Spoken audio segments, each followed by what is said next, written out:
You're listening to the public feed of Carefree Highway Revisited, which includes only a portion of this conversation. To hear the complete discussion, become an FM Plus subscriber. Sign up in Apple Podcasts or see the show notes for details. The first guest of the evening is truly a poet. He's an artist. He is a friend and an inspiration to anyone who has ever played the guitar or tried to write poetry. Would you please welcome Gordon Lightfoot?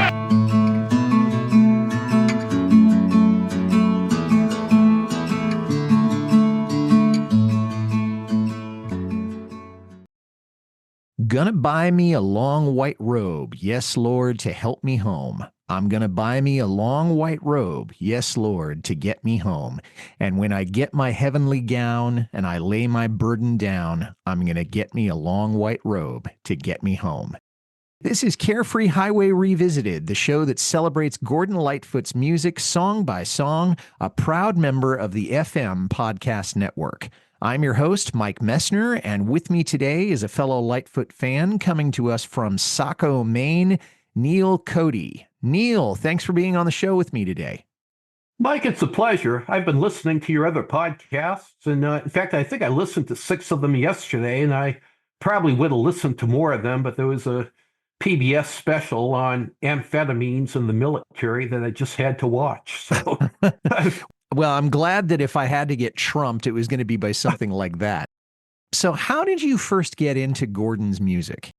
Well, like a lot of Americans, I was in, If You Could Read My Mind, and that came out when I was in the 8th grade. Only it seemed to represent a disconnect between me and older people as for such topics as length of hair.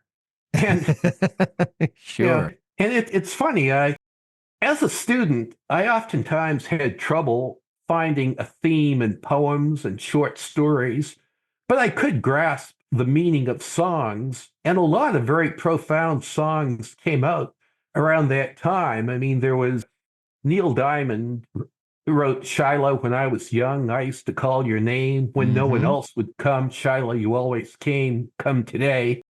The Kinks sang 8 Man, and that appealed to me. And this rather obscure group called the Mike Curb Congregation came out with a song called Burning Bridges that was in that great movie, Kelly's Heroes. All the burning bridges that are falling after me. And those songs really seemed to resonate with me, as did one by a man named, I think his name was Keith Barber, of Echo Park, about an old lonely man. And that reminded me of my grandfather, who also lost his son. I mean, poignant lyrics put to music did have a hold on me, and no one did it better than Gordon Lightfoot. And that especially came true a few years later when I was in high school and had my heart broken multiple times. Yep. I know the feeling. I think a lot of us had to go through that. But yeah, I mean, as you said, he's kind of been this part of the soundtrack to our lives, and you picked up on him as a child, as did I. So it's a great way to have lived, to have been able to reflect on this song really hit me at this point in my life, and this song was impactful in another circumstance. Did you ever get a chance to see Lightfoot in concert? 13 times between 1987 in New Hampshire and 2017 in Portland, Maine, where I reviewed the show and chatted with him afterward. He was very gracious. The 2 or 3 most memorable shows, one of them was at Massey Hall in Toronto in November 1988, and that was like seeing the Pope at the Vatican. Good analogy. And I also like the fact that Pee Wee Charles was still playing pedal steel. And that was the second and the last time that I saw Gordon with Pee Wee in the band. I will say, though, that around this time, the East of Midnight album was still being promoted, and that was not my favorite album. The adult contemporary and the overproduction, it just seemed to get away from what Gord did best.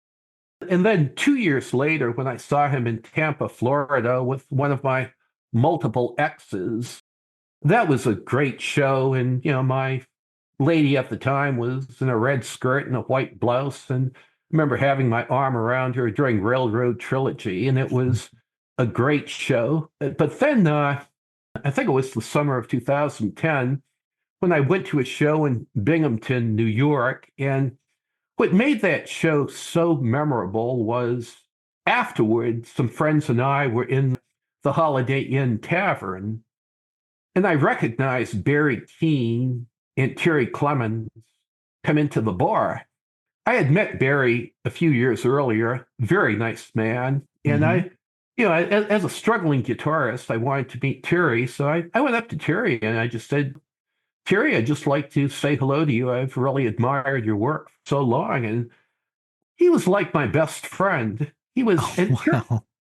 Terry was like that. I mean, he was very, very gracious. And then he comes up to the bar, sits down with my friends and I, buys us all around. And, then we're talking about the band and Bob Dylan and the Rolling Stones and Kathy Evelyn Smith, who he said, she is not an evil woman. She had some problems, as we all did. Let's not be judgmental about her.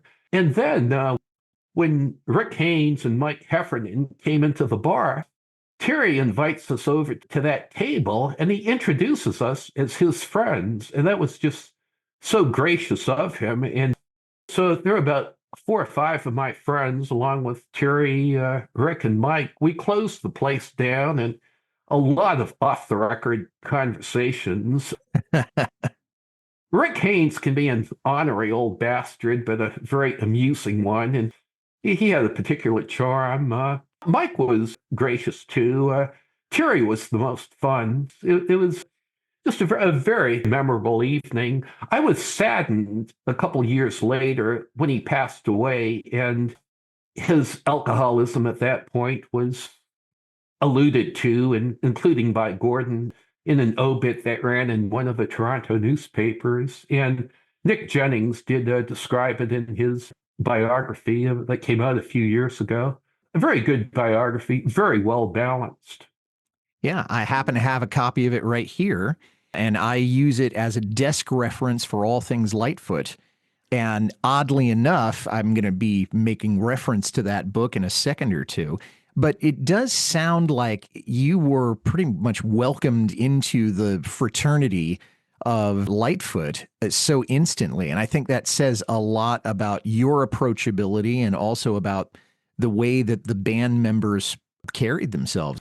I would love to have been there, tagging along saying, hey, me too, me too. So you're very lucky in that regard. So we wanted to talk about Rich Man's Spiritual, which is the first song that most of the world heard by Gordon Lightfoot because it was the very first track on his very first record, recorded sometime between 64 and 66. Why did you want to talk about it in particular today? I have my own reasons for liking it, but I'd like to hear yours. Well, I'm at the stage of my life where the afterlife is a concern. I was raised a Christian. Although I probably know Lightfoot's work better than I know scripture, I know the story of the rich man who did not share what he had with the poor man, and the rich man goes to hell, and he is begging Abraham to intervene by telling the poor man, dip your finger into water, it'll cool my tongue. And Yeah. Abraham is saying, pal, you're out of luck. You had your chances to make good, but it's too late now. In our earlier correspondence, you informed me of another parable involving a rich man, which I really wasn't aware of, the one where Jesus tells the rich man, sell what you have now, which actually Woody Guthrie had a song about that too. I learned something new every day because that song where Woody Guthrie sang, they laid poor Jesus in his grave, it mentions what Jesus had told to that rich man. There's also a bit of a similarity between Rich Man's Spiritual and Stairway to Heaven. There's a lady who's sure all that glitters is gold and she's buying a stairway to heaven. Well, she might be a rich woman, but like that rich man, that's not enough. And that also brings to mind another one of my favorite singer-songwriters who was the late Mississippi John Hurt. Yeah, good one. Of all the singers who had interpreted You Gotta Walk That Lonesome Valley, I think Mississippi John Hurt did the best version of it. And that lyric, you gotta walk that lonesome valley, you gotta walk it by yourself. Ain't no one's gonna walk it for you. Maybe Gordon was channeling his inner Mississippi John Hurt, as almost everyone did, in writing about a more naive man saying, I'm gonna wear these golden slippers, I'm gonna buy a pair of wings, I'm gonna have this angel lobbying for my cause. Well, when you're walking the valley of the shadow of death, you are walking it alone, as Mississippi John Hurt and the Carter family and others reminded. And I think that's what Gordon is reminding too, even though he's taking the perspective of a naive man, which he might have also done decades later in another obscure song called Forgive Me, Lord, That I Have Sinned, and I Have Sinned Again. It kind of reminds me of a song by Iris DeMent. I want to do right, but I don't want to do right now. Let me enjoy my hedonism a little bit longer. Oh, yeah. I think that's a universal conflict. The spiritual aspect of it is kind of conducive to what I wanted to say. There is a message to it, but it's not an overly heavy message. You don't feel depressed by listening to this song, but you are struck by the naivete of this guy, that if he has just had a contact with Christ, as it does in the 10th chapter of the Gospel according to Mark, where he's told, sell all you have, give to the poor, you'll have treasures in heaven, and then come follow me. I got to think about it. This is the next day, and the rich young ruler is saying, well, I'm going to get to heaven, and this is the way I'm going to do it. And of course, it's the complete opposite of what Jesus had told him to do. Now, you mentioned some parallels with the Led Zeppelin song, with the Mississippi John Hurt song. Do you have any personal anecdotes about when the song really hit home and you thought, okay, this is narrating Neil's life right now? Or have you ever been lucky enough to think that you could buy all those possessions? Well, I found out about the song when I bought this compilation CD, which probably was about 25 years ago. I had never heard the song before, but upon hearing it, I was thinking, this is every bit as profound as Blowing in the Wind, or Where Have All the Flowers Gone, or all those timeless odes of the 60s by Bob Dylan or Dave Van Ronk or Tom Paxton or Joan Baez. And only this song did not get the widespread recognition it should have. And I was surprised when I was looking at YouTube today. There's video of Lightfoot singing that song while accompanied by others, although not its own band. And there are a couple other recordings, which I hadn't been aware of, including one by the great Ronnie Hawkins. Yes, and we're going to talk about that. And there was one other cover that I found, but you're right. I mean, this is probably an unfairly obscure song from an album that didn't get a whole lot of airplay, although obviously it was his freshman effort. So he was learning as he went. As it says, he caught on gradually. Well, that's all the time we have for here in the public feed. If you'd like to hear the rest of this conversation, along with all of our other extended and bonus episodes, become an FM Plus subscriber. Sign up in Apple Podcasts or at fmpods.com. You can see the show notes for details.